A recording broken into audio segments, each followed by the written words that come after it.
Ես Տեր Եփրեմ Քահանա Զարգարյանս արդեն շուրջ 20 տարիներ ծառայում եմ Սանկտ Պետերբուրգի հայկական եկեղեցիներում եւ այսօր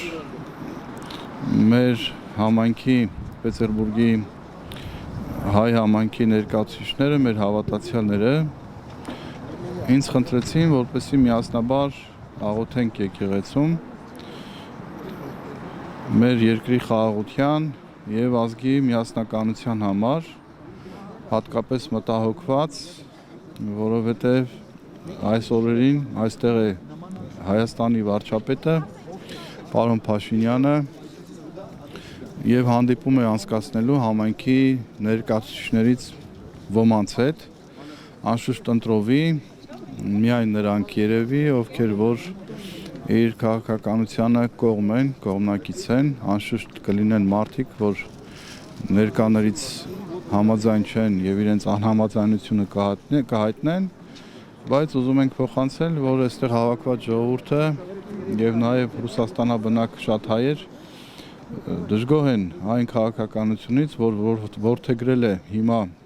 Հայաստանի ղեկավարությունը հանդեպ հայ եկեղեցու, հայ հոգևորականների, նաեւ բարեպաշտ հայորդիների, այդ թվում նաեւ բարեգործ, օրինակ Սամվել Կարապետյանի եւ այն գաղափարախոսությունը, որ ինքը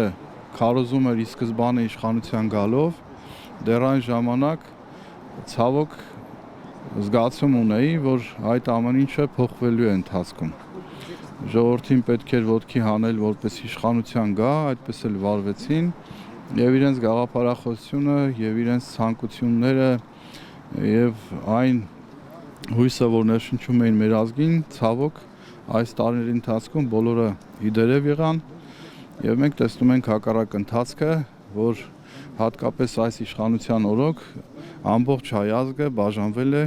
եւ բաժանվում է։ Սա մեծ մտահոգություն է, որովհետեւ ընդհակառակը միշտ ասում եմ, տանտերը հոգում է, որպես իր ընտանիքում համաձայնություն, համերաշխություն, սեր, խաղաղություն լինի։ Իսկ այսօր բոլորս վրդոված ենք, բոլորս անհանգիստ ենք եւ այսօրվա հավաքը նույնպես դրա վառ վկայությունն է, որ մենք մտահոգ ենք իսկապես։ Այն ուղուց, որով տանում է մեր ազգին այսօրվա իշխանությունը, վախ ունենք, թե այդ ուղին մեզ ուր է տանելու արդյոք, երբ որ մենք հրաժարվում ենք մեր ազգային արժեքներից։ Սա մեծ ցավ է, մտահոգություն է եւ իսկապես այսօրվա մեր հավաքը, մեր աղոթքն է, որպեսզի Տերը փոխի նրանց սրտերը, հապկացնի, մեղմացնի եւ ամեն ինչ փորձեն խաղաղությամբ շտկելու, համերաշխությամբ շտկելու։